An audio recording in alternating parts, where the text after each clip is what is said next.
Okay, something really different today. We're going to have a look at the freehand tools in Bernina Designer Plus that allow you to just draw your design, your embroidery design. You don't have to do all the clicking around the shape.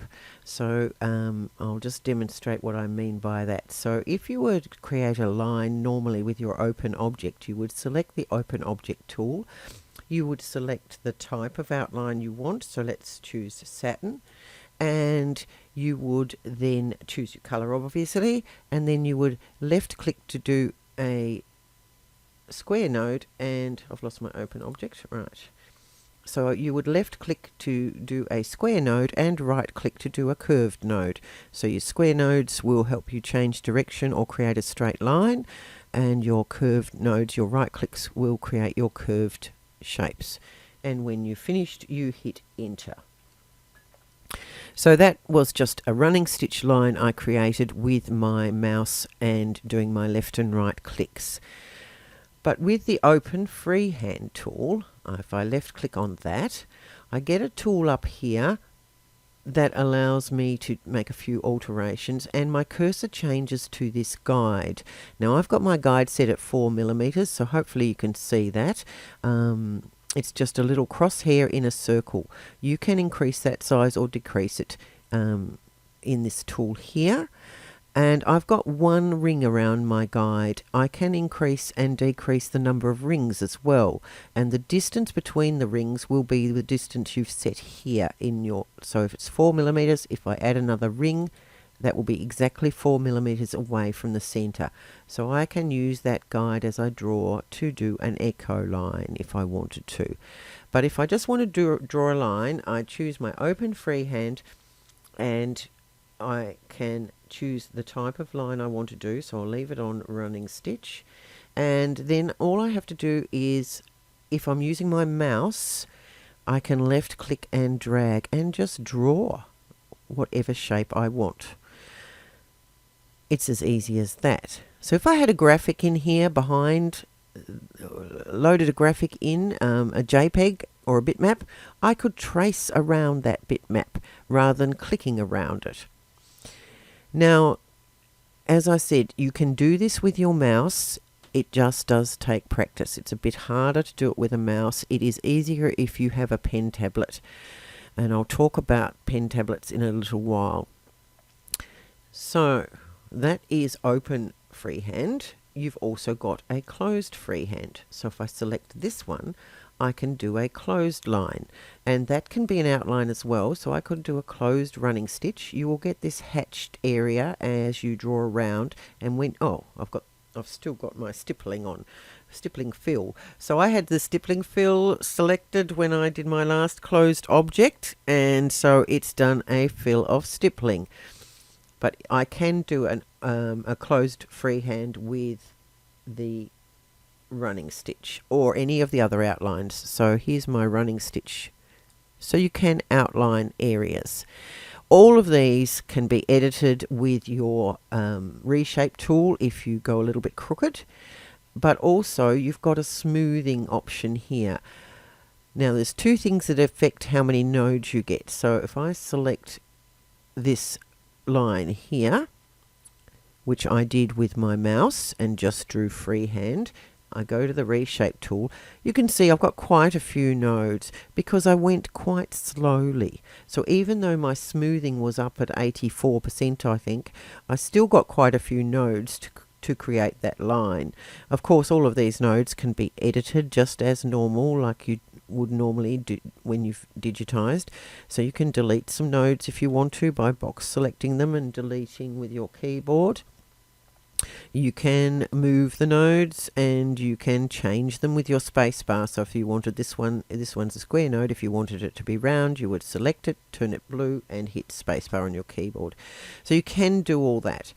But with practice, you'll be able to do more sweeping, fast lines. So let's have a look at the reshape tool with this line, and this was the one I used my mouse to click, and I've only got nodes where I clicked, so a lot less nodes, a lot easier to move.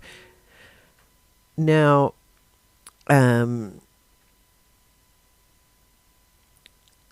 So as I said, you need to practice a little bit to get the combination of the smoothing and the, so if I go to my closed freehand here, I'll get this smoothing. I've got mine up at 84. I could boost that up a little bit more. Of course, if you go to 100%, you'll just get a straight line, so it will be very difficult to draw. But I've got mine on 88 now. And I've got my single outline and my open freehand I'll choose. And I'll just do a very quick, so I'll put my left mouse key down and quickly sweep across the screen with a quick sweeping line like that. And if I select that one and go to the reshape tool, you can see there's less nodes. They're further apart. Okay.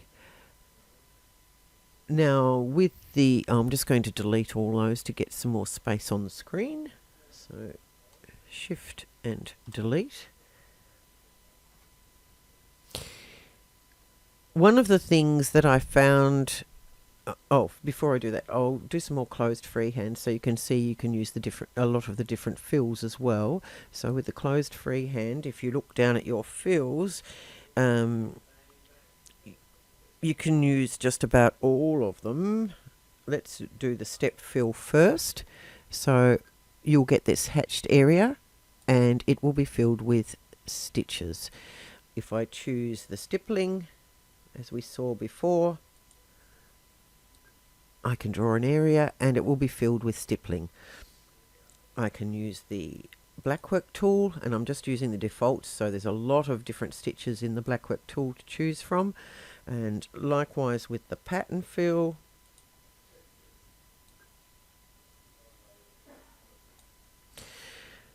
So you can see it can be quite quick to draw your shapes and create either an organic abstract style embroidery, or as I said, if you bring a graphic in behind, you can trace around the graphic and do something a little bit more structured. And I'll be doing some of that in the next video, but I thought I would just show you the tool and how it works, and also show you a few other issues. So by default, I'll delete those off as well. By default, your software is set to auto scroll the screen. So Shift, select, delete. All right. So I might have turned mine off, so I'll just go in and check. Yep. If you go to your options, which is your hammer and spanner, and go to the scroll tab, by default, enable auto scrolling is on. So I'm going to leave that on for a moment and show you what happens. So I'll go OK. So I'm at 100% again on my magnification. I'm going to click on the open object, and I'm going to just do my running stitch. And if I go, I've got the wrong one. Escape, not open object, open freehand. If I left click and draw, as I go off the screen, you can see I get this weird line and looping business because the software is auto scrolling the screen across, but it is also jumping my cursor. So I'll stop there, and I've got all these lines, which is not what I wanted. I was drawing a straight line. So if I go to that scroll option again, there is a move pointer after scroll option, and that is selected by default as well. Now I tried turning that off, so but it wasn't the best solution, so I'll show you why. So I turned move pointer after scroll, but I left auto scrolling on. I'll go OK, and I'll delete that and do another one. So I'll get my open freehand, and so now the cursor should not jump, but it's still auto scrolling, and it is very hard to control your line. So I decided, because you lose the other end of it off this end, I decided to disable auto scrolling altogether. So I'll select that and delete it, and go into my options and disable the auto scrolling and go OK. Now though, when you draw with your open freehand, you actually can draw off the screen. So my cursor has disappeared. it's off the screen somewhere. I'm still drawing, but I just can't see what I'm drawing. So I'm coming back down around here. So it looks like I've only got 2 lines here with a gap between, but if I manually move my screen across, you can see I was still drawing because I had my left mouse key down off the screen. So the best idea is to choose some sort of zoom level where you can draw your whole line on the screen at once, if possible. So if you need to zoom out just a little bit, but be aware that what you're seeing is either smaller or bigger than real life if you're not at 100%. So you need to get used to what the different zoom levels look like by playing around with them. But if I stay on the screen, I can draw a whole line without going off the screen, and we're good. Now, if you can't draw your whole line in one go for whatever reason, you need to stop, you need to move your screen over, or you need to just stop because you can't change the angle physically with your hand and your mouse, then in order to prevent a tie-in and tie-off halfway through the line, all you need to do is go out of True View, and you'll see that where you stopped, if I zoom in here, where you stopped, there's a white cross. And there is a tie-off there. I've got my connectors showing, and you might be able to see there's a little black triangle there under that white cross, which indicates there's a tie-off. Now, if I want to continue that line, it will be a separate line, but it will get rid of the tie-off if I put my guide exactly over that white cross and then continue my line around. And as you can see, that little triangle disappeared. There is no tie-in or tie-off, and it looks like one continuous line. And the tie-off is now at the end. So you can extend your lines quite happily by making sure you line up over that white cross. Okay. Now, as I said, this is great fun to use, but it does take practice, particularly with your mouse, and it is actually easier with a pen tablet. So I'm using a pen tablet at the moment, but there are lots of different sorts of pen tablets available. So I'm going to just move my mouse off and pick up my pen. And now I've got my pen over the screen. You can't see that, but I have the type of pen tablet that the software is showing on the screen, and I can actually draw directly on the screen. So it's like a touchpad. And you could do this if you have a detachable monitor from your laptop that is a touch screen, and all you would need to do was get a pen of some sort to draw on it. And you just left click and draw. And so this is really good when you have a graphic behind, because you can trace around it. Let me open a graphic. So I'll delete all these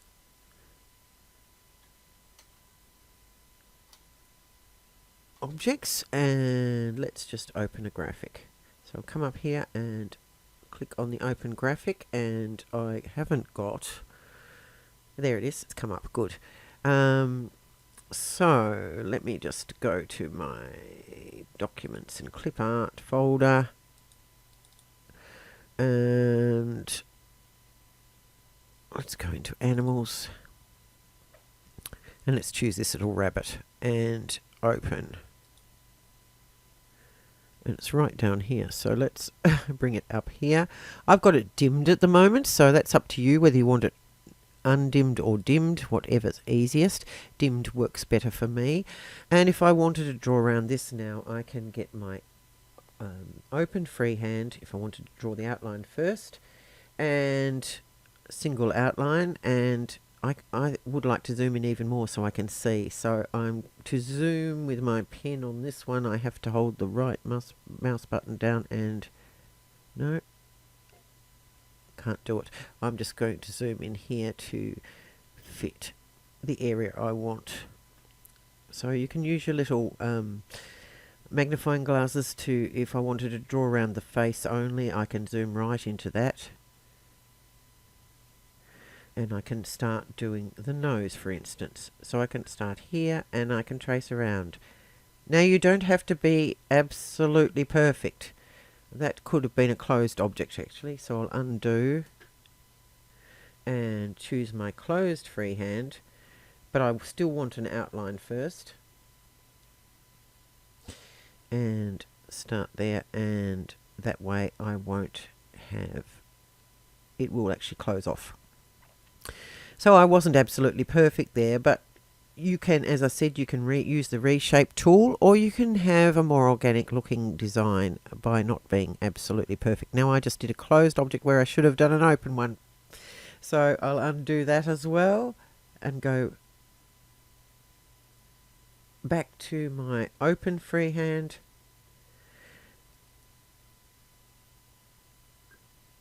And I think I would like to have that all one line. And then I can draw the whiskers.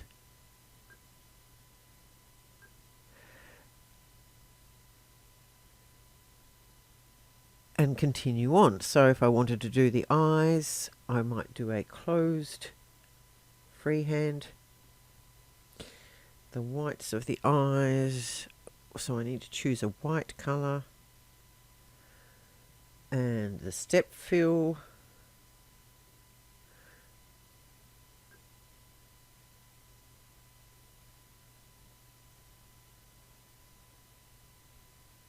There we go. And because I'm out of true view, I can actually see through to do the black part of the eye. So I can do the black part of the eye. And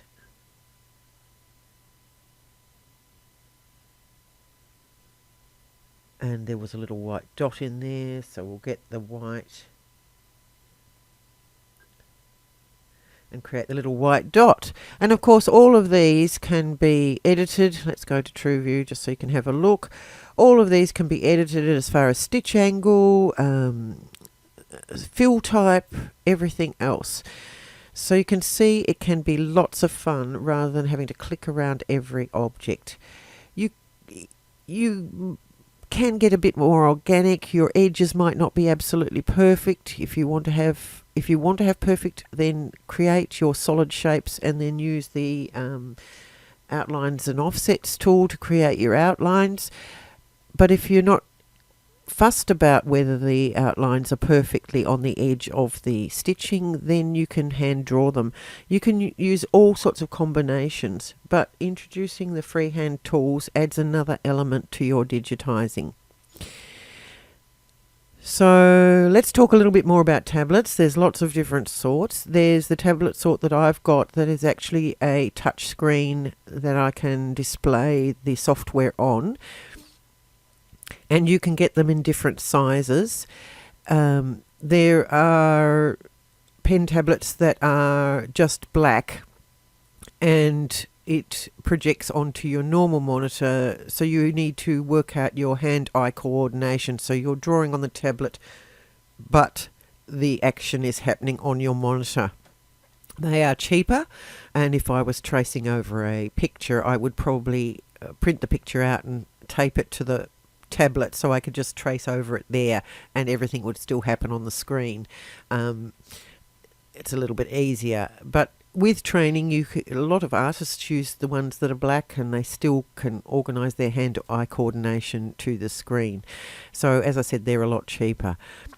The pen tablet I've got is a Huion brand. They make a reasonably priced pen tablet and they have a full range of different sorts. I'll list it in the comments below, in the description below of this video. And there is also another brand that makes very reasonably priced tablets for what you get, and that's called Artisul, Artisul. So both of those are available on Amazon if you like shopping there, or you can just Google and see if you can find another supplier in your country where you are, if you think you want to go down that track.